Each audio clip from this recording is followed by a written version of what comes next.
Assalamualaikum warahmatullahi wabarakatuh.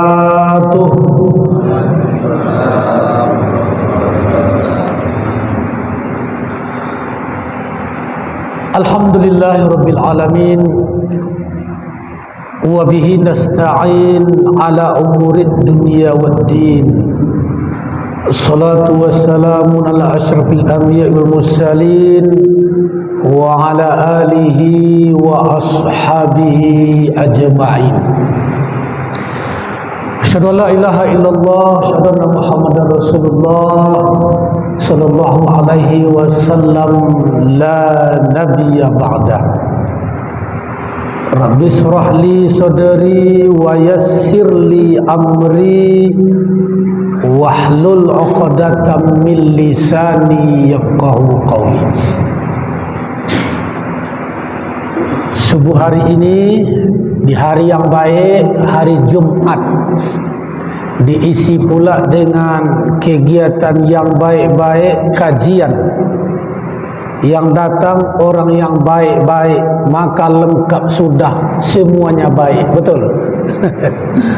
Mudah-mudahan Allah curahkan keberkahan untuk kita semuanya, insya-Allah. Amin. Berikan kesehatan, umur yang panjang, umur yang penuh dengan barakah. Amin ya rabbal alamin.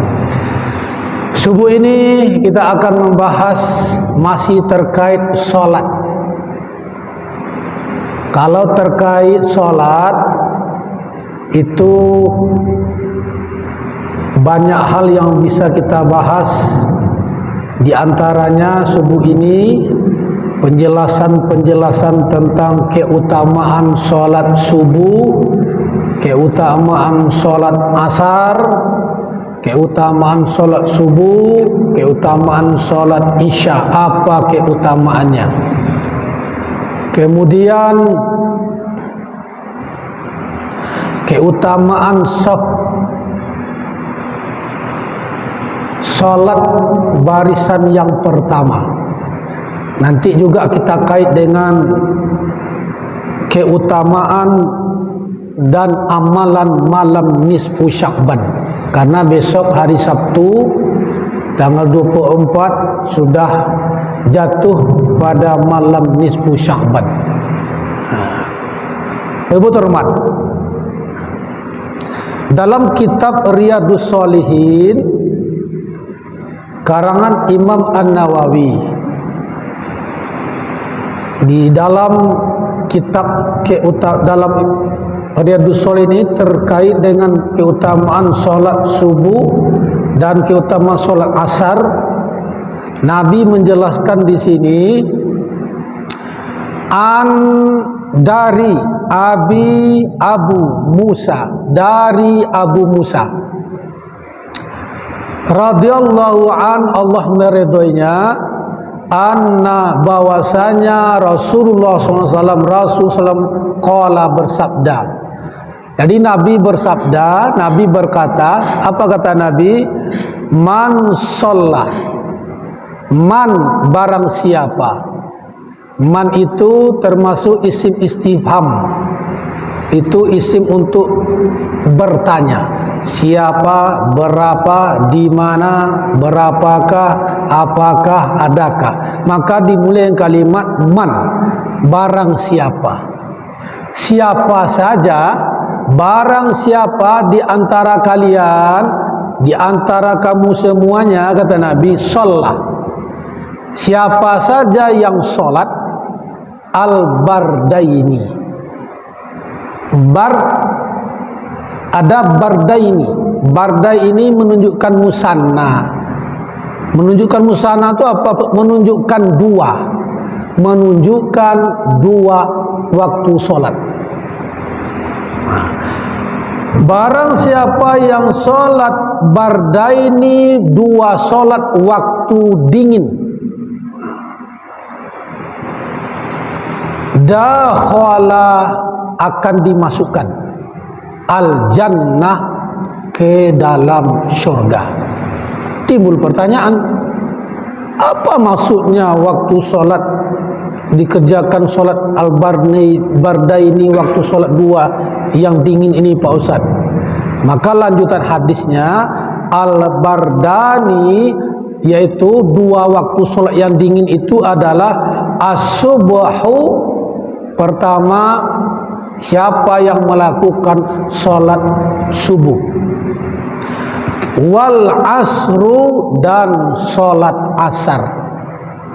Timbul lagi pertanyaan, kenapa waktu solat subuh dan solat asar disebut dengan dua waktu solat dingin? Karena dua waktu itu waktu-waktu yang paling berat untuk solat berjamaah. Subuh kita tahu waktunya waktu dingin, waktunya di situ banyak orang lagi banyak ngantuk, banyak tidur.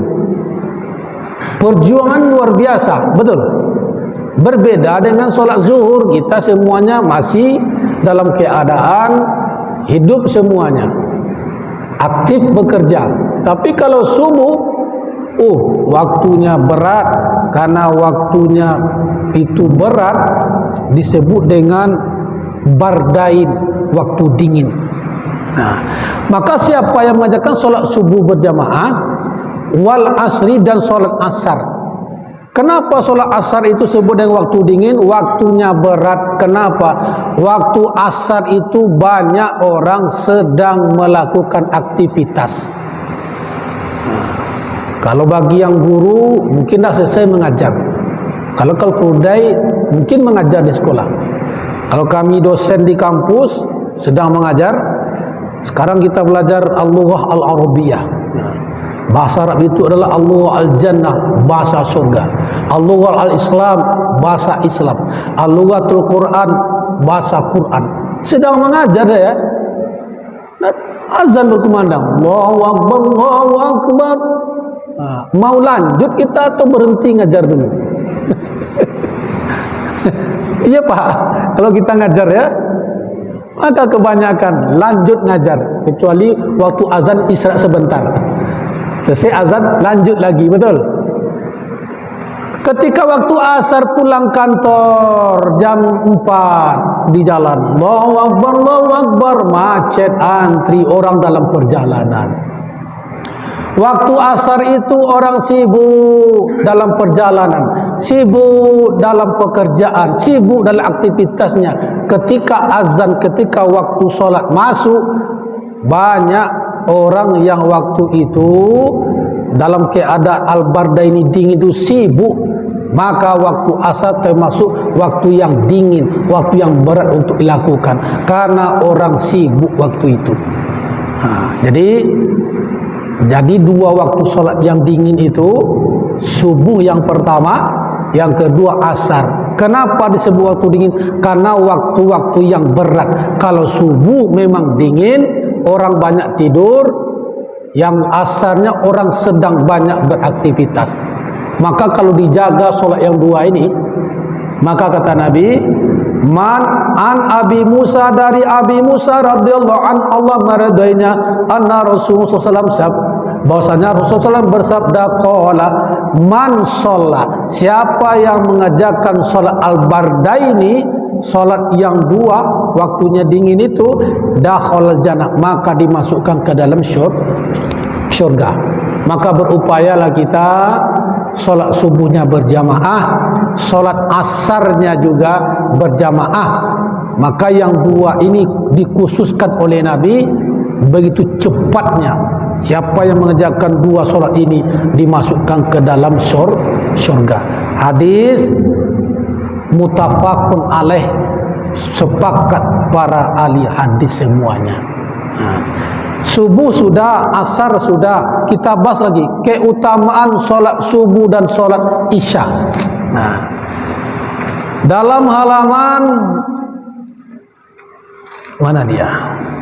432. Tidak sering juga kita sampaikan. Bab ala huduril jamaah fi subuhi wal isya, keutamaan hadir melaksanakan solat subuh dan solat isya berjamaah.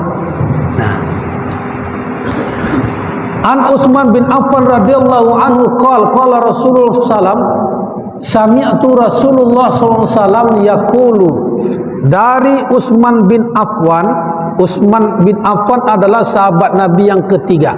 Pertama Abu Bakar Siddiq, yang kedua adalah Umar bin Khattab, yang ketiga Utsman. Jadi ini dari Utsman. Utsman mengatakan qala, dia berkata, sami'tu, saya telah mendengar, kata Utsman.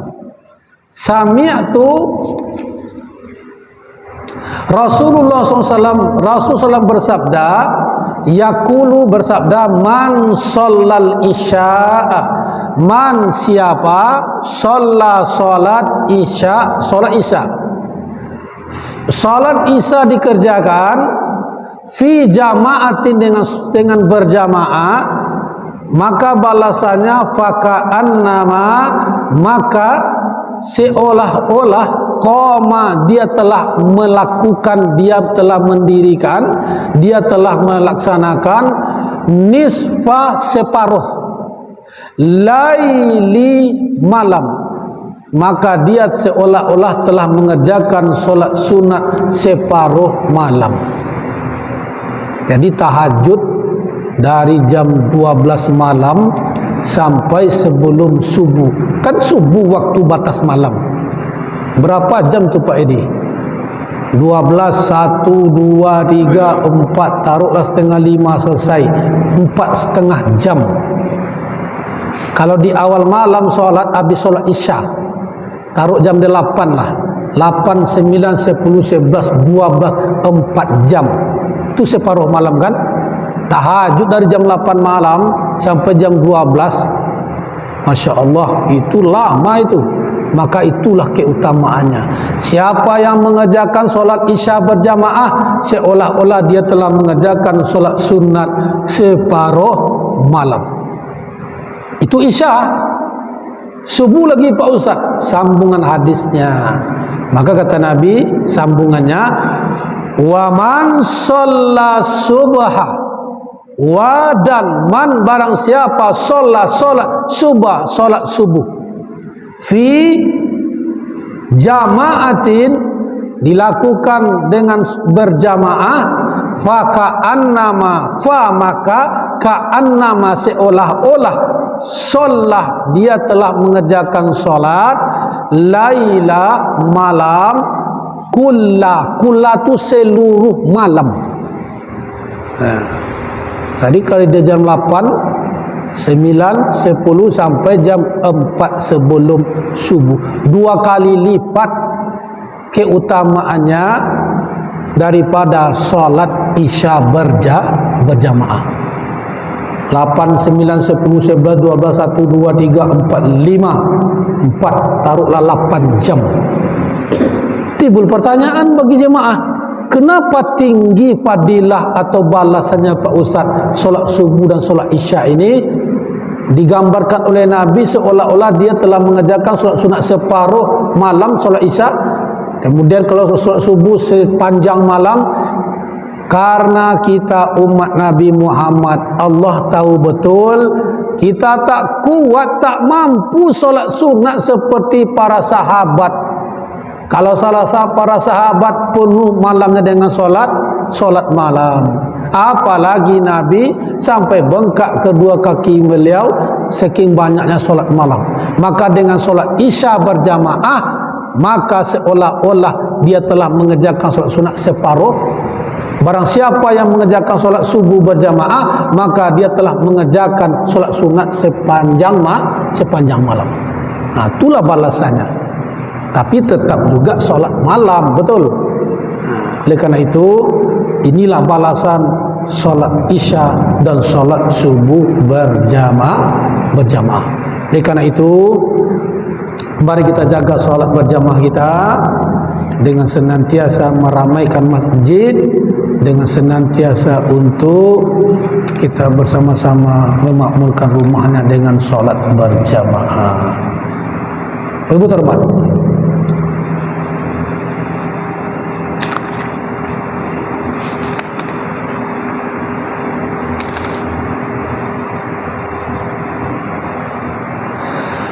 Bab fadli safil awal, bab keutamaan saf yang pertama.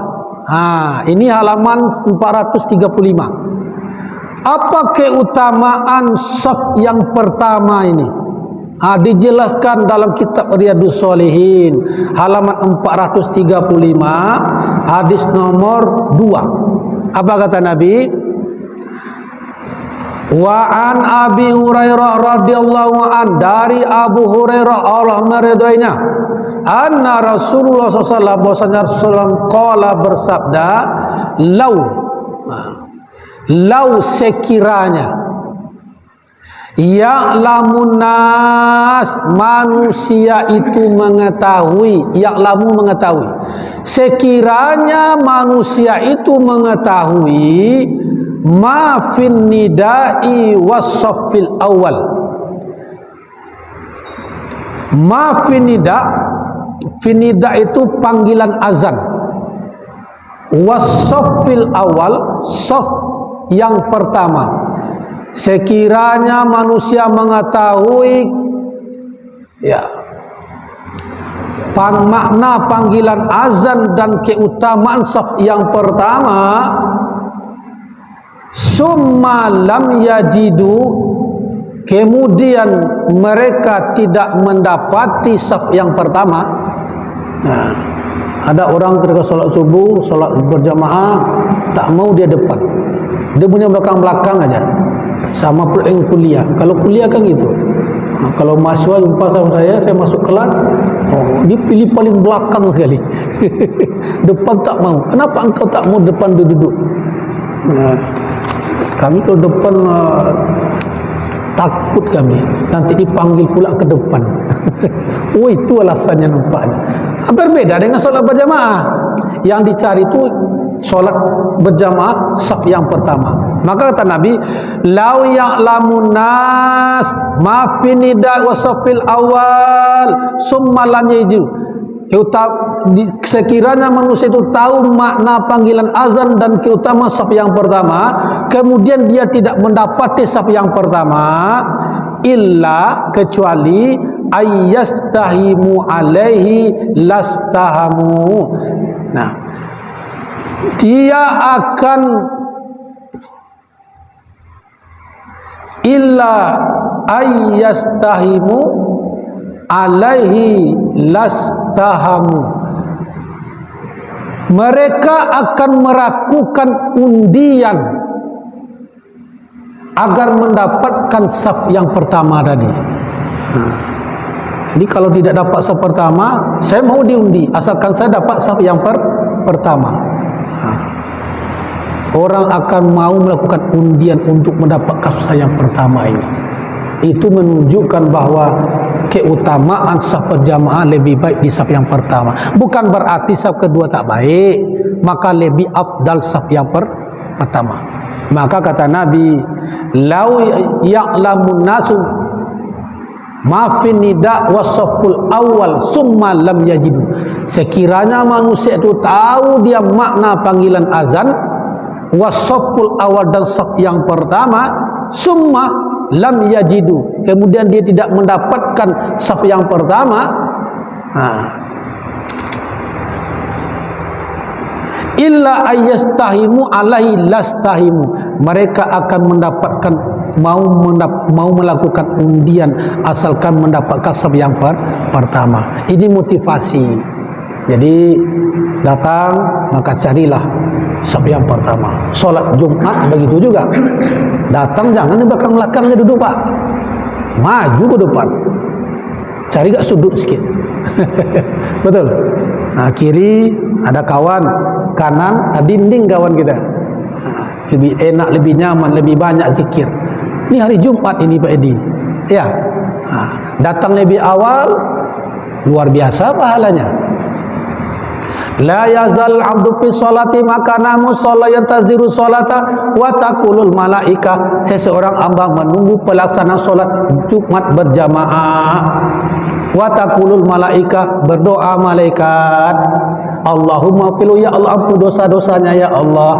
Allahumma fir, Allahumma arhamhu, curahkan rahmat untuk dia ya Allah. hatta Allahumma filahu Allahumma arham hatta yansarifa aw yubdis, sehingga dia beranjak, dia pindah atau dia berhadas. Selagi duduk kita di masjid, mendapat doa malaikat. Pertama, diampuni dosa, yang kedua yaitu diberikan, dicurahkan rahmat. Maka solat Jumat carilah saf yang pertama. Tapi kalau subuh tak repot kita cari saf pertama, karena memang satu saf, lebih paling banyak satu saf 5 orang di belakang. Ustaz, waktu terlambat saya tadi dengan Pak Ketua, dapatlah saf yang kedua. Itu Pak ya. Andaikan mereka tak dapat saf pertama, mereka melakukan undian Pak, saking tingginya keutamaan saf yang pertama. Nah, itu sekilas saja. Kita kaitkan dengan malam nisfu Sya'ban Pak, karena jatuhnya besok. Menurut ulama, Syekh Hasan Maksum, boleh nanti di searching di Google. Syekh Hasan Maksum itu adalah beliau seorang ulama, mufti kerajaan Delhi, Sumatera Utara. Di zaman-zaman dulu beliau tak ada lagi. Beliau seorang mufti kerajaan Delhi. Kemudian beliau adalah gurunya para ulama di bagian timur. Jadi ilmunya sangat tinggi. Beliau seorang mufti. Maka ada tuntutan-tuntutan yang dilakukan ketika menghidupkan malam nisfu Sya'ban. Sebelum kita bahas, kita akan menyampaikan apa itu malam nisfu Sya'ban Pak Ustaz. Nah, malam nisfu Sya'ban kita sudah sama tahu.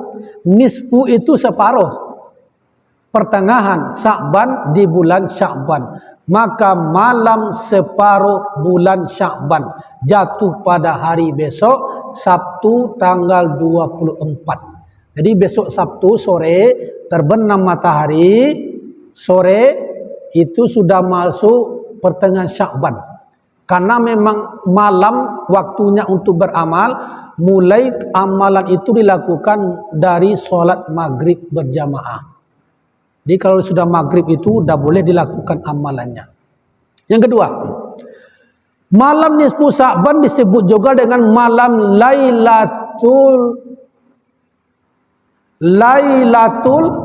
Lailah malam, kemudian zunub dosa, malam pengampunan dosa. Malam nisfu Sya'ban disebut juga dengan malam penggugur pelebur dosa. Maka siapa yang berdoa di malam nisfu Sya'ban, dikabulkan doanya dan dihapuskan dan digugurkan dosanya, kecuali 2 yang tidak diampuni oleh Allah. Selagi 2 ini tidak ada, berdoa dia, beramal dia, maka diampuni dosa, kemudian doanya dikabulkan Allah. Mana yang 2 itu Pak Ustaz? 2 yang tidak mendapat ampunan Allah. Yang pertama, syirik, percaya dia kepada hantu, kepada jin, kepada setan, kepada dukun. Masih percaya dia kepada keris, dengan keris ini murah rezeki. Percaya dia dengan cincin, dengan pakai cincin ini laris jualan. Itu masuk kepada syirik. Syirik itu kan mensyirikatkan atau menduakan Tuhan. Jangankan Tuhan diduakan, kita saja diduakan oleh orang yang kita cintai, pasang hidup kita, ngamuk kita, betul? Iya Pak, iya Pak Ketua. Cobalah. Apalagi Allah diduakan. Maka orang yang syirik tak mendapatkan ampunan Allah. Yang kedua, orang yang bermusuhan, masih ada dengki, iri hati, hasad, masih ada yang namanya bermusuh-musuhan, belum lepas lagi dendam khusumat, masih sakit hati dengan kawan.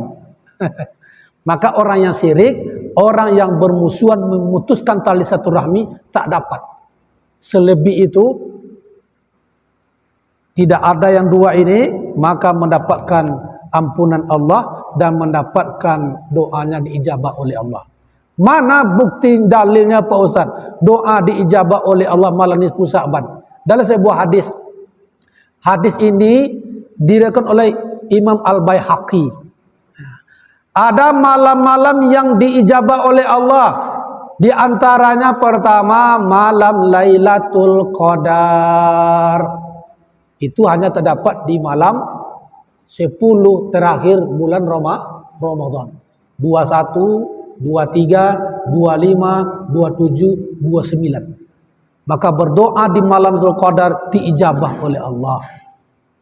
Yang kedua, malam yang diijabah oleh Allah itu malam Idul Fitri. Yang ketiga malam Idul Adha. Yang keempat malam nisfu Sya'ban. Di Bapak Ibu, malam nisfu Sya'ban jatuh pada hari besok Sabtu. Nah, kembali ke tadi, pendapat Syekh Hasan Al-Maksum, mufti kerajaan Delhi. Nah, beliau adalah ulamanya, gurunya ulama timur, wilayah Indonesia Timur. Nah, habis sholat maghrib, apa amalannya? Pertama, perbanyak istighfar. Habis sholat maghrib, banyak istighfar. Berapa Pak Ustadz? Tak terhingga. Yang sanggup 100, baik. Yang lebih baik, maka perbanyak istighfar. Yang pendek Pak Ustaz, Astagfirullahalazim, Astagfirullahalazim, Astagfirullahalazim. Lebih panjang, Astagfirullahalazim wa atubu ilaihi, Astagfirullahalazim wa atubu ilaihi. Yang lebih panjang lagi itu Sayyidul Istighfar. Sayyid induk, istighfar, Sayyidul Istighfar, induknya daripada istighfar disebut dengan Sayyidul Istighfar. Lebih panjang bacaannya. Maka sesuai dengan yang kita pahami, yang kita kuat, yang kita bisa baca, maka perbanyaklah istighfar. Yang setidak nomor 2, Astaghfirullahaladzim wa atubu ilaihi, itu yang lebih menengah. Kalau yang pertama pendek kali, Astaghfirullahaladzim, aku meminta ampun kepada Allah yang maha azim, yang maha agung. Yang kedua, Astagfirullahaladzim wa atubu ilaihi, aku meminta ampun kepada Allah yang maha agung, wa atubu ilaihi, dan aku bertaubat kepada Allah. Itu maknanya. Maka yang kedua, maka banyak istighfar. Astagfirullahaladzim wa atubu ilaihi, Astagfirullahaladzim wa atubu ilaihi, Astagfirullahaladzim wa atubu ilaihi, Astagfirullahaladzim wa atubu ilaihi. Yang pakai zikir digital ada angka-angka baik supaya motivasi. Saya targetnya tak mulu-mulu ya Pak Ustaz. Saya 1000 lah pakai zikir digital. Ada jamnya, ada angkanya, betul. Astagfirullahaladzim wa atubu ilaihi 1, Astagfirullahaladzim wa atubu ilaihi 2, Astagfirullahaladzim wa atubu ilaihi. Berapa nih? Oh, baru 500. Tinggal 500 lagi. Kejar sampai 1000. Targetnya masing-masing kita lah. Tapi yang jelas perbanyaklah perbaca istighfar. Karena sebuah hadis Allah Subhanahu wa taala menunggu doa-doa dan amal-amal dari kita. Istighfar. Yang kedua, perbanyak baca Quran. Belum menjelaskan Al-Quran yang paling baik dibaca, bukan yang lain tak baik dibaca. Baik, baca Al-Baqarah oke, Ali Imran baik, Al-Maidah boleh. Tapi belum mengkhususkan lagi, dianjurkan baca surat Yasin. Berapa kali Pak Ustaz? 3 kali. Jadi Bapak ambil surat Yasin, baca 3 kali, niatkan pula 3. Bukan berarti di luar niat ini tak boleh. Boleh. Saya mempunyai referensi menurut Syekh Hasan Maksum. Saya mengambil dari pendapat beliau. Kalau dengan pendapat lain, boleh-boleh saja. Pertama, sebelum baca Yasin, niatkan agar kita diberikan umur yang panjang.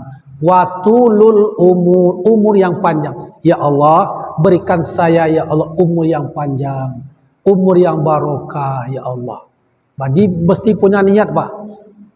Setelah disebut niat, baru baca surah Yasin. Bismillahirrahmanirrahim. Yasin wal Qur'anil Hakim. Innaka laminal mursalin ala siratim mustaqim. Tanzilal azizir rahim. Dilanjutkan nanti tak selesai pula. Sampai selesai. Tinggal yang kedua lagi. Niat yang kedua kata beliau, niatkan tolak bala agar musibah dijauhkan. Penyakit-penyakit dijauhkan oleh Allah. Kalau sudah diminta tolak bala, itu makna sangat luas. Tolak bala, musibah dijauhkan, berarti rezeki didekatkan. Ini bagian masuk kepada minta rezeki dimudahkan Allah. Jadi yang kedua tolak bala. Baru baca Yasin yang kedua. Biarlah agak lama sikit, agak lelah sikit, tak apa. Karena itu malam yang baik, betul. Karena itu malam Lailatul Dzunub, malam pengampunan dosa. Baca Yasin yang kedua. Bismillahirrahmanirrahim. Yasin wal Qur'anil Hakim. Sampai selesai. Terakhir lagi. Yang ketiga niatkan, yaitu jangan berharap kepada manusia, tapi berharaplah kepada Dia, kepada Allah. Ini masuk tauhid ini, Pak. Berharap kita kepada manusia, banyak kita kecewa. Apalagi kemarin tahun-tahun politik, datang caleg, nanti saya bantu. Kalau saya duduk, nanti akan saya bantu. Ini DP-nya dulu. Tak duduk diminta DP-nya lagi, minta duit balik. Kecewa kita, betul. Oleh karena itu berharap kepada Allah. Bersandar kepada pokok kayu dia akan patah. Bersandar kepada jenderal dia akan pensiun. Bersandar kepada pejabat dia ada masa dia turun, betul. Bersandar kepada orang kaya dia akan miskin. Tapi kalau bersandar kepada Allah, Allah tidak akan pernah miskin dan tidak akan pernah meninggalkan kita. Perkuat tauhid. Jangan berharap kepada manusia. Baru baca surah Yasin yang ketiga. Yasin wal Qur'anil Hakim sampai selesai. Dah. Istighfar sudah, Yasin sudah, niatnya 3 tadi Pak ya. Pertama minta panjang umur, yang kedua tolak bala, yang ketiga niatkan jangan berharap kepada manusia, tapi berharaplah kepada Allah. Nah, baru yang ketiga doa, silakan doanya. Yang mau bahasa Arab silakan. Yang bahasa Indonesia baik. Mintalah apa yang kita inginkan. Insya Allah, Allah mengabulkan doa. Kadang-kadang tak sesuai dengan ekspektasi kita Pak Ustaz. Allah lebih tahu mana yang baik. Baik menurut kita, yang kita minta belum tentu baik menurut Allah. Betul. Tapi kalau baik menurut Allah, jelas sudah pasti baik menurut pandangan manusia.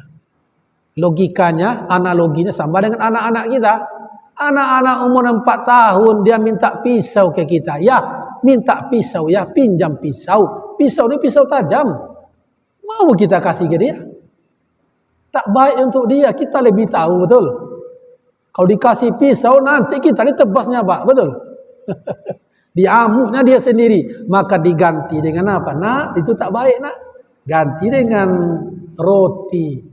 Betul? Ganti dengan mainan. Betul kan, Pak? Ya, begitulah ada doa kita mungkin belum diijabah oleh Allah. Kenapa engkau tidak berdoa? Oh, doa kemarin dikabulkan Allah lagi, minta pula yang baru. Jangan pesimis. Betul. Maka kata Allah, "Ud'uni astajib lakum, mintalah kepadaku, aku akan mengabulkan doamu." Apabila hamba-hambamu bertanya kepadaku, kata Allah, jauhlah, fa inni qarib, aku sesungguhnya dekat, lebih dekat daripada lehermu. Oleh karena itu, ada orang yang pesimis, jangan pesimis. Maka selalu kita minta, berdoa kepada Dia. Allah lebih tahu mana yang terbaik. Dah, tak sempat kami Pak Ustaz habis maghrib mendudukan malam nisfu Sa'ban, habis Isya.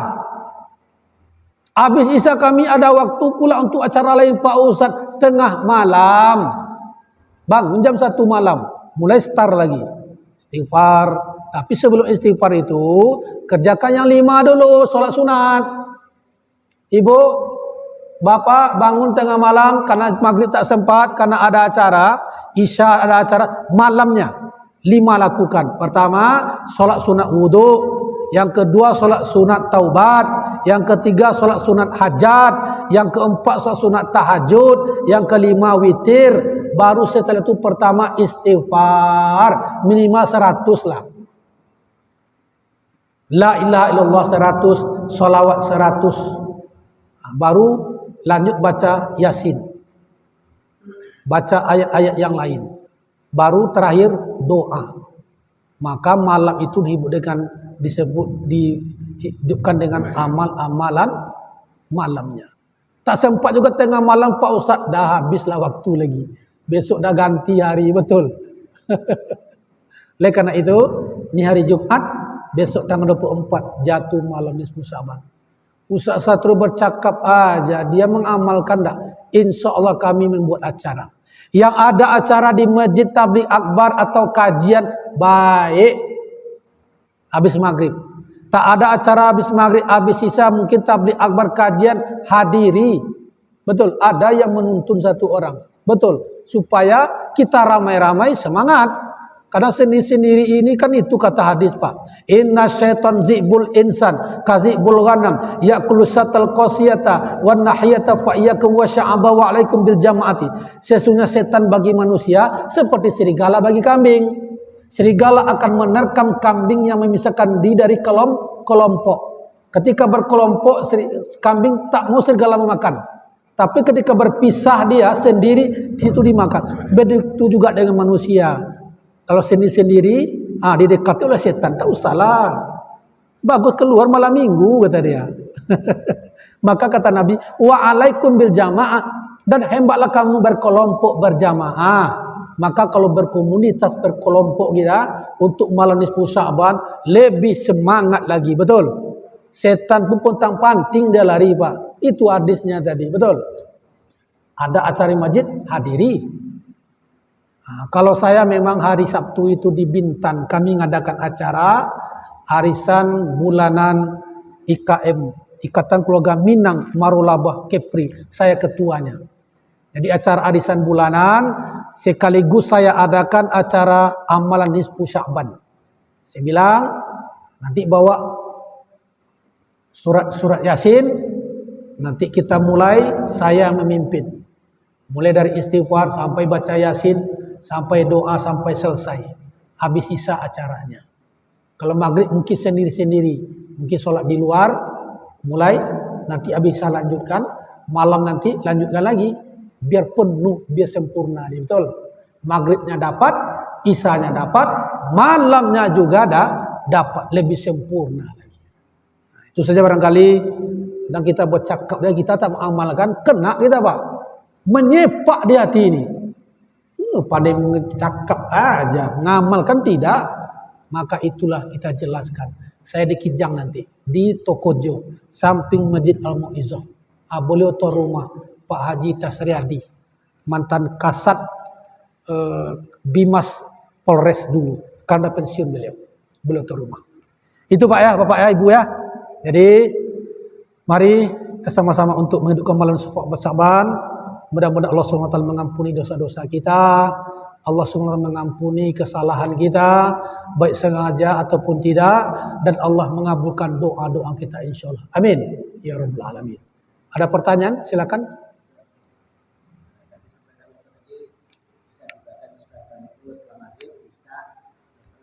Ya.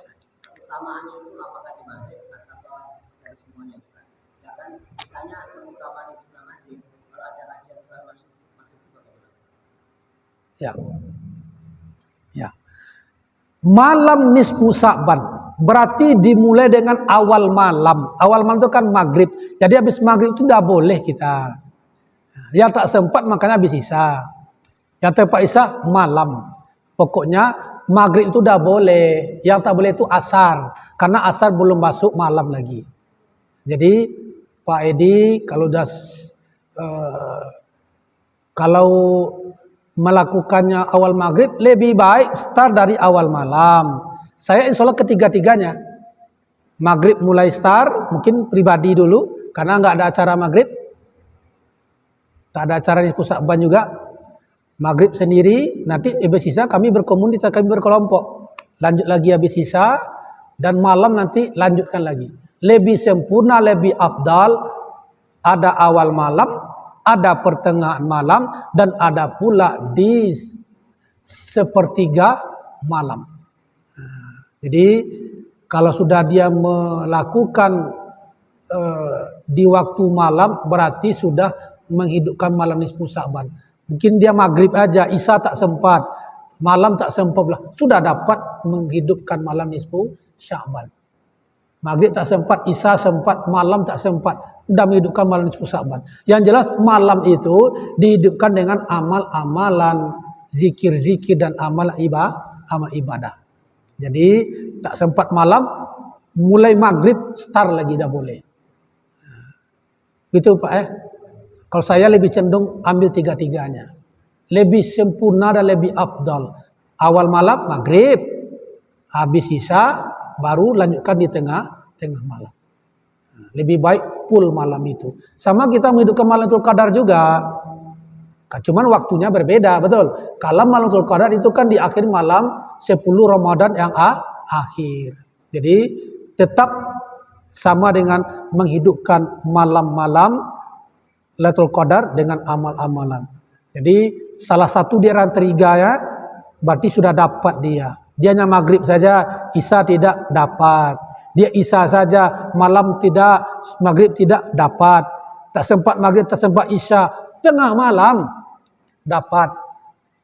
Maghrib tidak, isya tidak, malam tidak, habis tak ada lagi. Itu barangkali Pak Edi ya. Mudah-mudahan Allah Subhanahu Wa Taala memberikan kekuatan lahir batin kepada kita, kemudian semangat karena fasilitas yang besar Allah berikan kepada kita umat Nabi Muhammad. Malam nisfu Sya'ban di antara malam yang dikabulkan doa dan digugurkan dosa. Mudah-mudahan Allah Subhanahu Wa Taala mengampuni dosa-dosa dan mengabulkan doa-doa kita. Amin. Haziniyah wa kuluniyah as-salihah al-Fatihah. Bismillahirrahmanirrahim. Alhamdulillah alamin arrahmanir rahim maliki yaumiddin iyyaka na'budu wa iyyaka nasta'in. A'udzubillahi minasyaitonir rajim. Bismillahirrahmanirrahim. Alhamdulillah alamin wal aqibatu lil muttaqin. Shalatu wassalamu ala asyrafil anbiya'il mursalin wa ala alihi wa sahbihi ajma'in. Allahumma ighfir lana dhunubana wa liwalidayna warhamhuma kama rabbayana shaghira. Rabbana zalamna anfusana wa illam taghfir lana وترحمنا لنكونن من الخاسرين. اللهم باركنا في شعبان وبلغنا رمضان. اللهم باركنا في شعبان وبلغنا رمضان. اللهم بارك في شعبان وبلغنا رمضان. اللهم اجعلنا من التوابين واجعلنا من المتطهرين واجعلنا من عبادك الصالحين. سبحان ربك رب العزة عما يصفون وسلام المرسلين والحمد لله رب العالمين. تقبل الله منكم إنا ومنكم تقبل يا كريم. Banyak maaf. Assalamualaikum warahmatullahi wabarakatuh. Salatullah salamullah ala taha rasulillah. Salatullah salamullah ala yasin habibillah. Tawassalna